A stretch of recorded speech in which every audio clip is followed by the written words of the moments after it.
Bienvenue à ceux qui nous rejoignent, très heureuse de vous rencontrer. Nous sommes à l'heure de notre très belle émission Panzanteke. C'est l'une des émissions Oyo Eko Panzanteke Koloba Vérité Bosolo na Banda Komabino Maï Politiki Makoleka Namboka Nabiso Congo. Na ngonde konangai esika ozali ozoi bakwa kolana ngai na chaîne eye soki na no sabonate o sabone pendeko oyo okolanda émission eye zo penza libaku ya kopanza yango partager émission eye pona moto nyonso tu congolais nyonso esika zwami ayeba penza na koyeba nini otokoloba nini esengeli kusala pe nini koleka na mboka na biso Congo. Lelo soki bomoni ngai liboso etando eke abino bandeko na ngai po akopanza nteke parce que to komona mabe ezokokola na Congo. Mabe eza kokola na Congo. En tout cas bandeko bolimbisanga soki tokoloba parce que c'en est trop. Pasteur Ndolai na France, Pasteur Ndolai na France. Bokote ya kabiso te Pasteur Ndolai. Papa Pasteur Ndolai mabe eleki na Congo. Chaque jour mabe eza kokola na ndenge nini bandeko na nga. Omona natuka batu mongo boye o aksengel kofinga chef de l'état te. Mais aza kofinga chef de l'état sans que azala na raison. Akoleka lobi de n'importe quoi. Oui, chef a lobi liberté mais à libertinage te. Si je le dis pourquoi parce que tant mutola ki sara musapi boende rokeba yo ozo chabo yo yeba misusu pe ezosongela yo moko. Nakobanda liboso voyage ya mokonzi ya mboka ayebaki kosala mobembo na mboka ya Côte d'Ivoire wakendaki penza kolobela mamba COP 15 o etali environnement etali banzete na bokuse nyonso tu ndenge nini esengeli kobatela nzete to mpe zamba mpona esunga biso kobatela biso na se ya moi oyo. Mais eza na discours oyo mokonzi ya mboka asalaki président na ngai grand frère na ngai le choix de Dieu, le lit du peuple congolais, président Félix Antoine Tshisekedi Tshilombo Fachi Benton Kibudna Kaboude Fachi de Nazareth ayebaki na kosala discours oyo ezalaki clair. Mais d'ailleurs arapasi pe mawa et surtout discours yango alobeli likamba intellectualisme na ba enseignant batu bazwi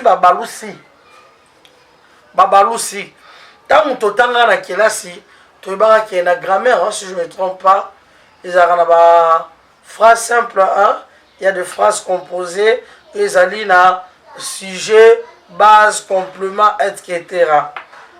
Mais oyoka congolais na vie na ye azalaka na phrase te okoka ndeko kokamwa na somo motako soit fort phrase mobima o muta formulé alongoli kaka sujet na base azuka complément pamba alongoli azuka complément pona ye phrase mobimba yango wana facha lobaki enseignant asali nini loba phrase oyo muta formulaki phrase ezalaki nini po yozwaka enseignant otiki ozokusukaka sujet olongoli base na complément et osali eza pasi pe mawana biso ba congolais.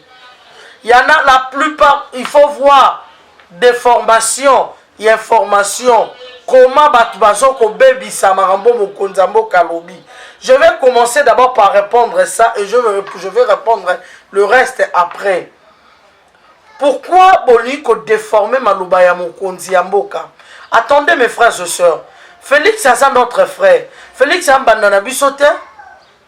Fachi Azak Mbandana bisote. C'est notre frère auto-combattre. Quelque part c'est de la sorcellerie. Hein? C'est lui que nous combattons. C'est un Congolais.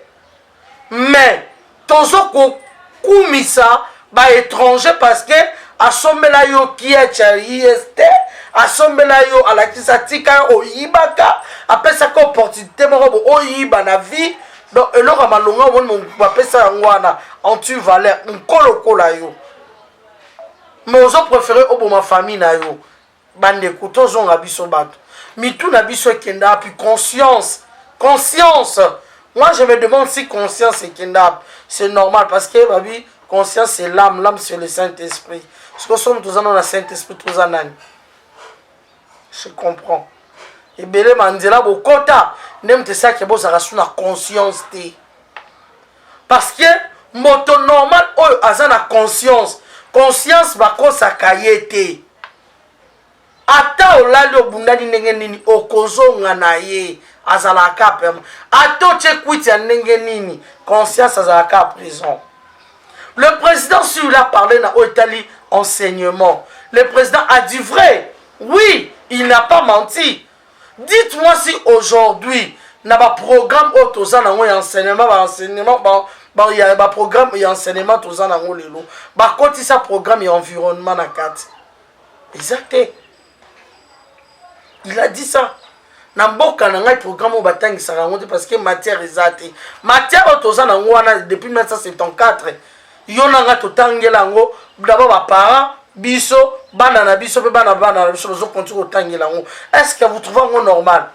Tandis que les choses évoluent du jour au jour.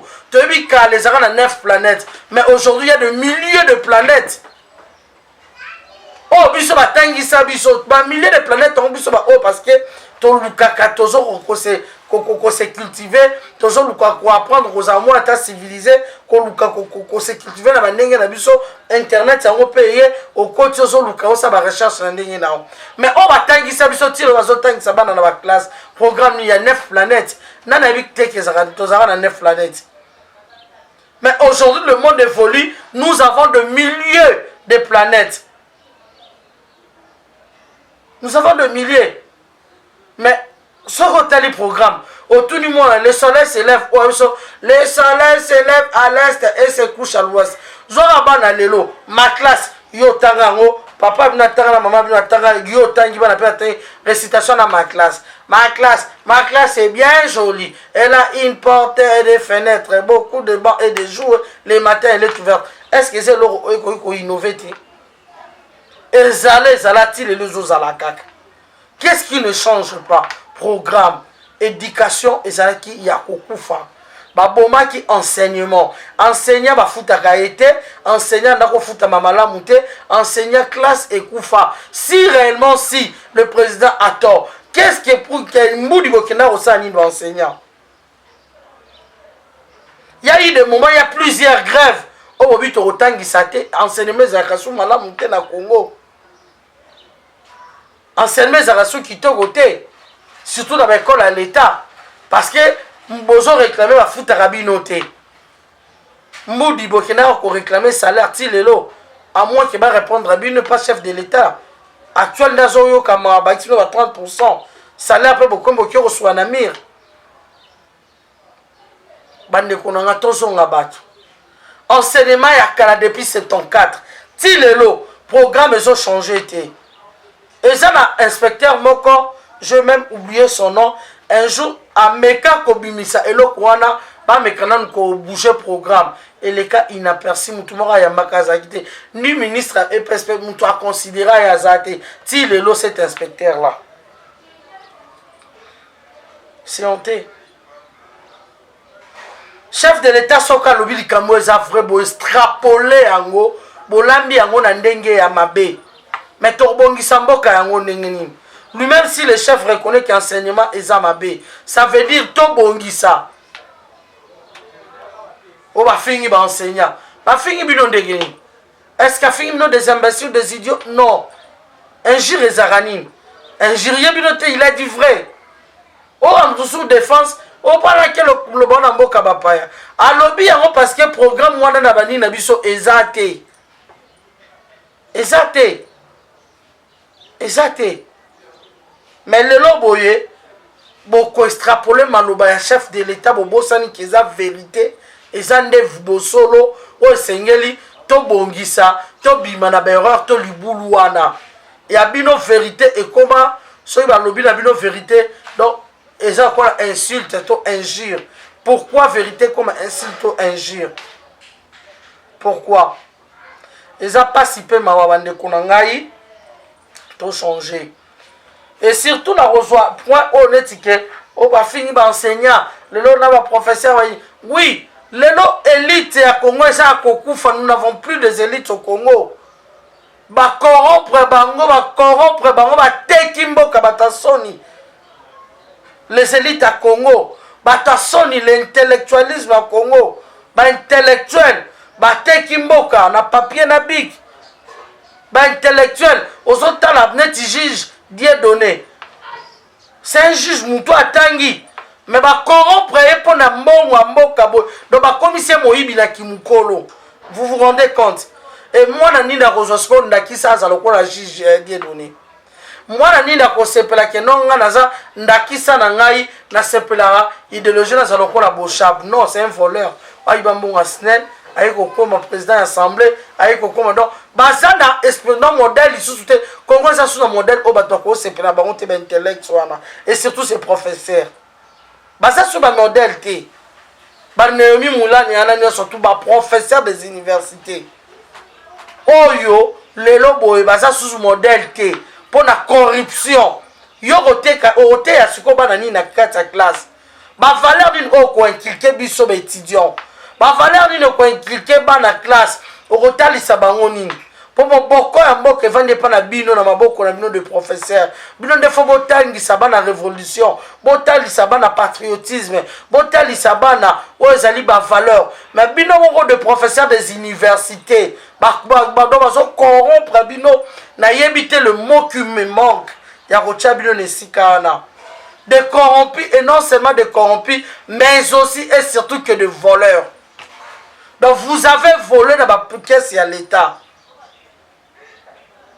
Vous êtes des millionnaires et des milliardaires malhonnêtement. C'est honteux. Mais tant que vous avez fingi bino. Vérité, c'est un normal à la conscience. Tant que vous avez une vérité pour changer. On changer. Et ça, c'est une vérité pour fingi to bacholiote. Pour ça, moi je me souviens, tant que ceux qui maman pour abet en prise de définition, on a baninga na obaye. Ati ko baninga no baye kota la bo sololi, baninga no balinga bakende, avant ni sabon moi muninga na bino, azala bo, ayebi bo etabi ko lamba tebi ko sala bo. Sony ora Sony. Voilà ce que conseil de ça. Ah maman, allez ba pinir yo mbala mo baninga bakei et comme si je me rasonne pour no benga baninga o comme ko lukasko o sala eloko wana de façon que prochainement baninga bakoya ba kuta ke oyebi o prouver le contraire. Son wana était mais biso ata ba belle biso libanda to changera kakati. Donc musisa soni ba kata biso ba congolais. Pendant que le médicament musisa soni. Je vais répondre à tout le monde. Je dis bien tout le monde. Critiquer Fachi, ce n'est pas un problème. C'est normal. Critiquer ses actions, ils ont un problème. C'est normal. Mais, Bandeko, conscience dans un conscience. Moto, si sa conscience n'est pas kata, à continuer à faire le loba. Et il y a un monsieur qui a fou la écoute parce qu'il n'est rien. Azakutu na la classe avec insecte robenge qui ne sait quoi on va toi rolinga jamais asa insecte mais ce qu'on a classe avec insecte asa qui ne sait quoi ce monsieur se permet yakoloba kobenga Fachi beton ce qui a ni na wana je sais pas le mois itizaki mais c'est dur aux autres côté la Kabila oui c'est bien. Parce qu'il y a Sombeli au Ketch, il y a IST, parce que Kabila, après ça, un moment, bon, au Liaka, pendant que Liaka, nous sommes pas Liaka, te soufraka. Pendant que Liaka, nous sommes pas Koufa, pour nous réclamer. Mais, Kabila, de ce côté-là, ce n'est ni ton frère, ni tata nayo, ni cousin nayo, ni ndeko nayo, ni Ababele Abokoko. Voilà liaison moroté. Conscience no bakata. Oza nyama. Mutu nyonso tout o azara na conscience te aviva le roi nyama. Et dis-toi maintenant mutu azara na conscience te je suis un animal. Au Congo, on a comparé 18 ans, il y a Kabila, 3 ans, il y a Félix Antoine Tshisekedi Tshilombo. Mais il faut être malade. 18 ans, on a 3 ans. Et puis 3 ans, on a Assali Angoyemo côté. Il n'a pas travaillé tout seul.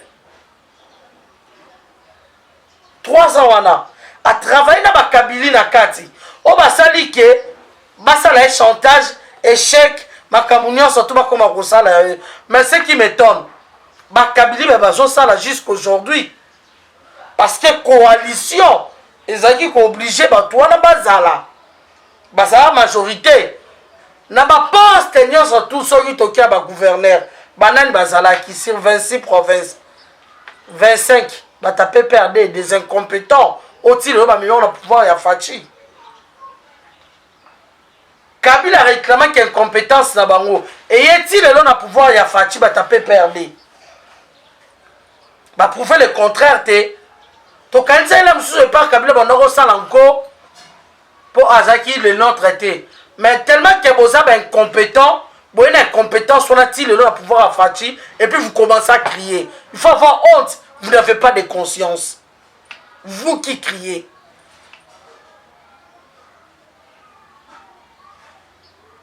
Tout ce monde, ce rotaliti le mandataire va changer. DG surtout ça va changer, tes habits va taper perdre. Mais il faut avoir honte. Quand tu as la batuloko là, ben conscient, baza koloba pena ba etando eke. Pour le non, la réalité des choses va décoter la vérité. Tous les mandataires bozo sala, et ça va mandataire il y a régime passé. Va changer mandataire mon côté. Donc ceux qui échec ezali échec il y a Kabila. Et ça a fatigué. Donc vous êtes des incompétents. Pépère de FCC, vous êtes des incompétents. Oh yobokoki kosala musala te. Vous pensez que vous sabotez la sabotage de la population? Non. Mais eux qui sont que vous êtes incompétents. Bino ne vous échouer. Bino ne vous échouer parce que c'est vous qui êtes là jusqu'aujourd'hui. Nomination si kabatia mandataire à Sikanol Bayete. Batia bango dans tes habits non. Donc vous échouez, vous êtes incompétent. Mais le coup vous avez la conscience. Permettez-moi de vous le dire. Tant que vous avez nyama. Parce qu'une personne qui a la conscience en elle, ceux qui ont interpellé Yeboye, conscience pendant son isake attend la maïelle et la couche afin de dire moi ça le vérité. Attends on dit boété. Mais quelque part, ça a raison. Mais le coup, la boza banyama, vous raisonnez comme des sosos de nyamanyonso.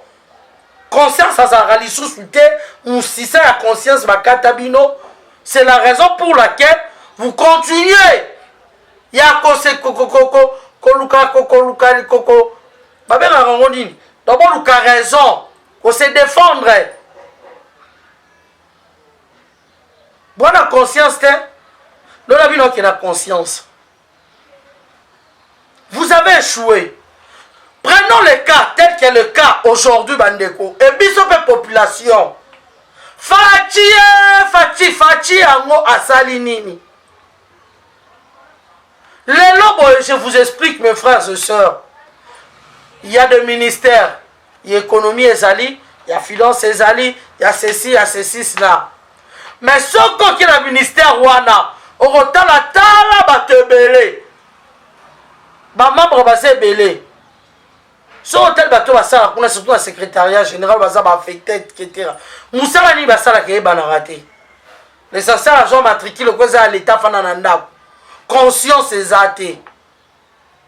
Donc pour nanga na ju matricule nanga da SSI na zambon à l'état yo posa moyibi. Ozo yiba l'état. Pourriez-vous imaginer net ma maison le loboye n'a pas ça exemple. Bande konangai le lo so côté rezara au côté na maison au que kokuta biloko eza ndenge batinyo surtout baliaka biloko longo bani. Ba biloko msusu na ba boutique na ba maison c'est Inspira. Ministère économie net bino. Ministère environnement, ministère de la santé, nayebi te bosalaka nini bato wana nyonso baja na bino na terrain basalaka nini mpona kotalaka mikanda si réellement si eza na mikanda eza complet ou pas utilité na bino yango wana biloko eza wana osese mosala na yo nini beaucoup des agents ezaka au fil d'un fois talaka ocontrôla biloko na port te boza na bato baza sur le terrain misala bango ezaka nini yo kongolo okitaka na terrain mosala na yo nini okeka na boutique wana bapesi yo mbongo obacorrompre yo apres obimi okei tozoboma mboka yo na ngai conscience. Mes frères et sœurs, nazoyebisa bino vérité ezaka okoti na boutique botali boye kongola telaka ne kutu date d'inspiration te ya biloko olia mais biloko ebele te tozoli ezopesa biso bamalade okala mosusu ese expira nango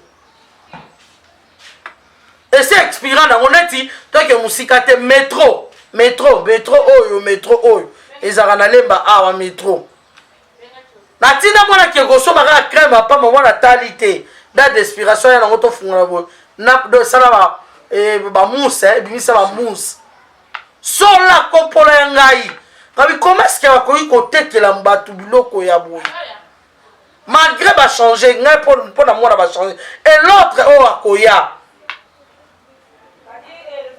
donc biloko oyo etali bato biloko akolia na bamaison na biso ata whisky ya paba soko oke osomba kotala date d'inspiration te kongola eza mpesi mpo bapie mais biloko ezibele eza koinspire. Est-ce que vous faites ce travail à vérifier? Il faut vérifier. Mwana nazoloba na bakondite nazoloba na biso population parce que eza na baservice nyonso baservice bazali oyo bakotaka na bamaison bazosala baenquête bazovérifie bazotala babiloko wana na basupermarché biloko ebele bazotekela bato ya kobeba. Est-ce que bovérifie botata badate d'inspiration nango te bovérifiera te yo population po koganga Félix faci osala nini yo moko mutu ya liboso ndoki ya liboso parce que oza na musala nozosala nango na ndenge elongo bani te okota na maison na bapesa mbongo obimi ocontrôle totiki bato bakufa oza na terrain ozosala musala ndenge elongo nzambe Congo faci oza na grand travail ya conscience ya bacongolais okotala ndeko eza mawa mpenza okotala bitumba boye neti toza na bitumba na mboka exemple bato bakobundana banani kaka biso moo na kati Félix bazoboma biso we bana bazoboma biso kaka biso mo tomi bomana conscience sur tout le plan Congolais azala so na conscience te bandeko tozonga bato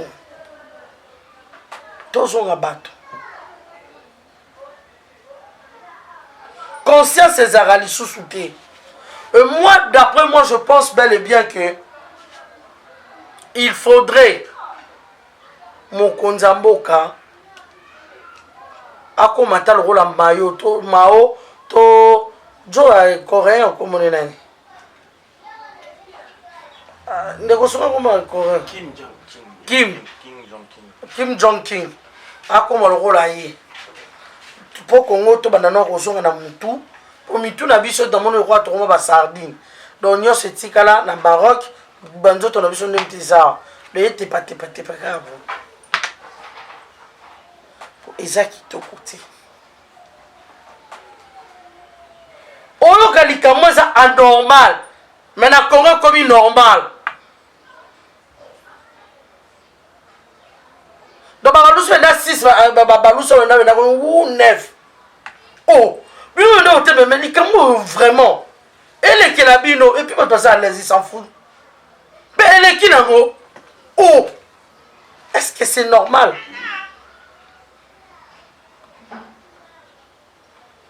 Congolais de koto changer Congolais to changer totika sentiment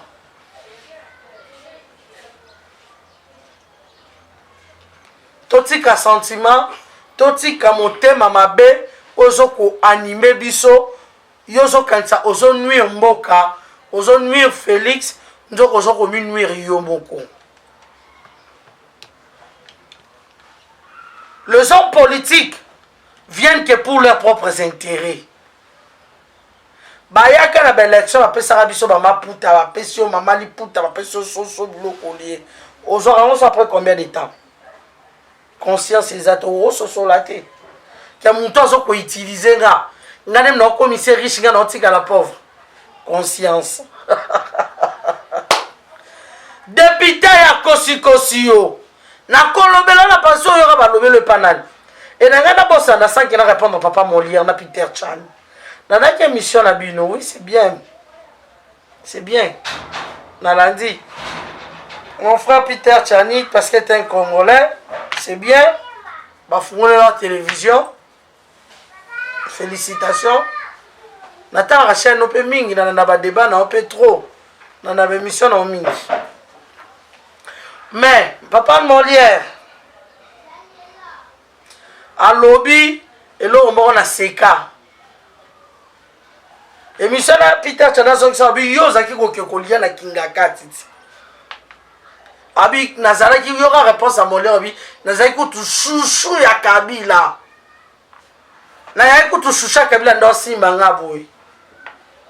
Dans prison ba kota ko ya pamba ya lokuta.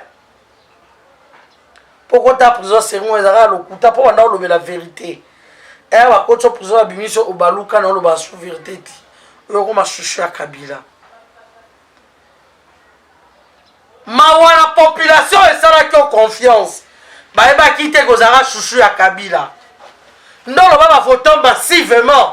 Ceux qui ont na mobali papa Molière na pesio défi relever yango ça la campagne na yo ko bata masima ba tité. Ko bata masima ba tité. Et tant que chouchou ya Kabila papa Molière oloba na Kabila tena lito ipo na nini ke ba Congolais bazo kufa.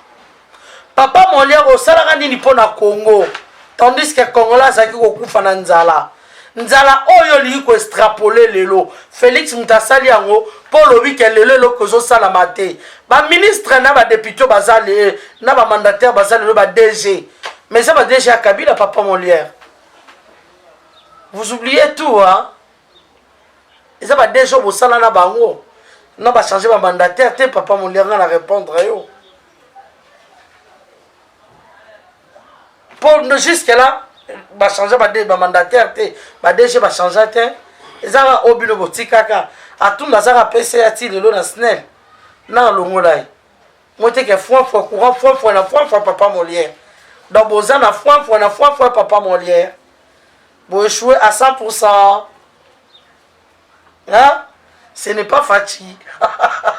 Et quand il va, non mais là on a conscience. Eh papa Molière, je te réponds. Obio ça qui chouchou ya Kabila. Anako simba obo bo swati na mamatoi. O mate que chèque na bino ngo ezati lelo. Donc il pose un entourage à Kabila, vous avez important, vous avez incompétent pour le leur réussir mandat naï. Si vous avez compétent, Kabila n'a réussir mandat naï. Flatterie. Vous êtes de flatteurs. Ou de l'incompétence prochaine marque.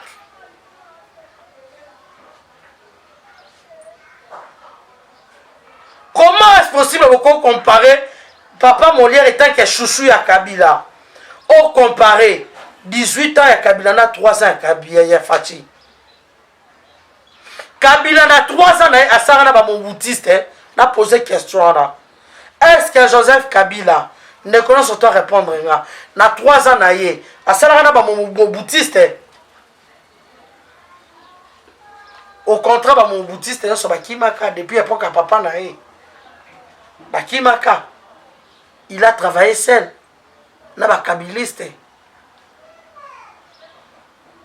Bon comparant le loné Fachazo travaille na bino ba kabiliste. Mais en travaillant na bino te que la volonté c'est la constitution qui l'a obligé. Dans la constitution qui l'a obligé de travailler avec vous. Mais vous, comme vous êtes des incompétents et puis de haineux, c'est la raison pour laquelle vous avez étouffé, vous avez la Fatou Mabe, vous avez mis ça dans la population, la Mabe.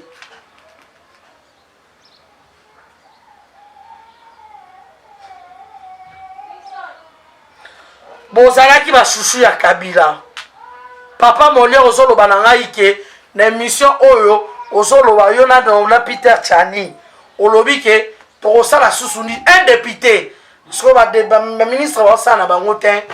Ba manate ba sa te sko to sani to komotala. Tina na yo ki député na ezani. Omoni te oyebi même ba importance aux députés te. Oui.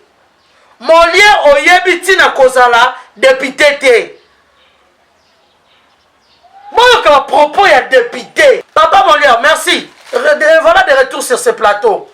Un député congolais, député national, peut répondre à propos de lobby, ou soit eza question Moutounde Salate. Moutou, ça veut dire que Kizengi Mayele TTT.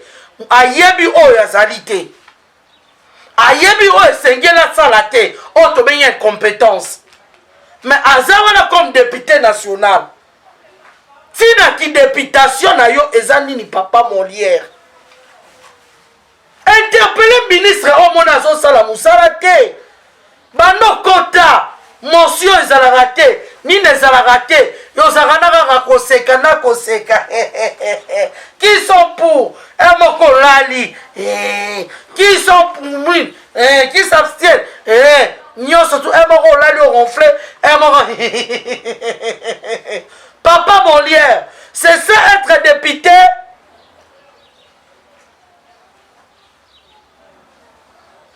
Aujourd'hui, députation, nyonso, okamacho pesa mona famille na yo. Bo sakane na votre natanga Kabila. Oh, me kasu na tango. Moi mbongo bozui, bo soma ba faible. Mais à condition, biso va autos moyen au sala la campagne, quand on postule, n'a ambition en athée. En tout cas, vraiment, peut-être que les gens pensent que je vais postuler comme les autres là. Non, non, non. Moi, je suis patriote, je défends mon pays. Mais, na combattre campagne na bato oyo sengeli bazwa ba mériter yango. Moto oyo azo mériter te na kosalela ye campagne na mabe. Na laki bino nyonso moto oyo azo mérité te ngana kosalela ye campagne ya mabe. Tozabi so bana 1900 ntobangisa moninga azati boye baba yango. Tozabi so ba congolais surtout nga mutole kundama bokeba. Tobangisa moninga azati. Bambongo boyibi boluka ba mayo faible na bino bolesa bango. Ata mayo faible toro la musa bo moto na ye. Mais bino bambongo wana bobo bango pona basa bana bino va venir. Boluka pesi ko lela ngo. Pona poto bokino vanda bana poto be ba osela bino. Bofingi bana poto bobengi ba chekulaire ba men. Quand les men wana basungi bino ba famille. Basungi ba famille awa à 100%. Tandis que yo Molière bazo chouchouto pa Kabila mais la libela Kabila. Allez, bango bazo ko na matanga na fête na nzala. Bazo ko sunga ba famille. Lelo bo fingi ba chekula bo fingi ba men. Les ingrats. Même à ta main, on va des responsables. Mais bino bozaka des irresponsables. Qu'est-ce que vous avez fait pour vos familles? Soyez porté éternité pour ma famille est confiante. Porté éternité, surtout dans le qu'on a porté. Combien va couper quoi aspirer? Combien va couper quoi? Ces gens ont apporté au maximum du respect. Vous savez comment ils sacrifient leur vie? Ils se réveillent le matin, ils ont fait Ake na ba glace wana. Ba misu bazo ba choc bazo bukana. Pas aura ne serait-ce qu'un 50 € à tinde la bino. Bolia boza la bien. Ale bino bo finga bango boza mbodi mutozo to finga mwana poto. A moins que bolia ba mbongo na bango te, a moins que bolata bilamba na bango te. Le président aza idiot aza dupe bon que kofinga que non azora ba chekulera cha tout autour na ye. Dit yo Pierrot yo ce qui Pierrot c'est normal. Yo ye lobby na presse a ozo se émission ba musique a wa ya nzambe ya ba lombongo. C'est normal ba Fortina Bisele l'été. Joanze mo soyons sérieux. Album soyons sérieux JB Piana. JB déjà ba Fortina Bisele les kana.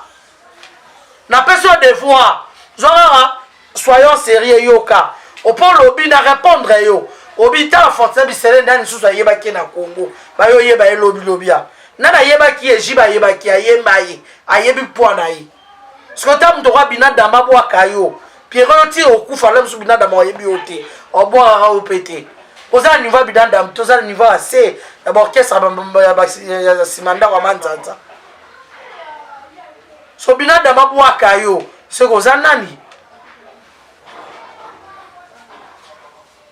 Ta mtokwa Pierrot o tout na Fortina Bisele. Fortina Bisele ça veut dire azala muntu oyo asima bongo na etongo azala muntu anzala te ato finye muntu molangu pi ya fachi baba olangwa kutu na nani na batongi obi na batongi olangwa wapi na tinel ozolangwa na tinel na zododo osangisa gene zododo ni pepe so kwiti ebele na muntu olangwa na champagne o comparer yo nae niveau ezate foza muntu edoka na suki wana pona conscience congolais faut conscience ezonga esala bato bo message ko défendre anormal comme bumambeza anormal comme anormal bino pe boza ba inconscient muto zo défendre likamboza anormal azo comme ça normal aza inconscient muto zo défendre Pierrot louar ba propos atenaki o eza normal te et pas inconscient. Nous avons ce que vous répondre. Vous voyez, bien. Vous voyez, vous avez équatorien. Ils ont atobé en ABZB. Nous avons le belé. Merci pour la lelo. Merci pour la journée surtout sur la Nangaï. La journée na lelo. Merci à pasteur Nolai. Et si vous avez la France, merci mon pasteur Nolai. Merci beaucoup. Na papa Topé Kabongo. Aboya sa mokili na ye topeka bongo tapiro mawa topeka bongo boze bele Fortina Bisele le batne na pesa mbote bata valeur bana poto nyonso na pesa bino bambote tokutani mbala sima oya bye. Eshima, votre magazine qui bat au rythme de l'actualité. Une réponse à vos besoins en information, un éclairage dans divers domaines. Impartial, documenté, instructif. Eshima au cœur de l'info. Retrouvez la nouvelle édition. Le service national de la RDC, une seconde chance pour les Koulouna. Le commandant du service national, le général-major Jean-Pierre Kassongo Kabouik, est en passe de réussir le plus difficile.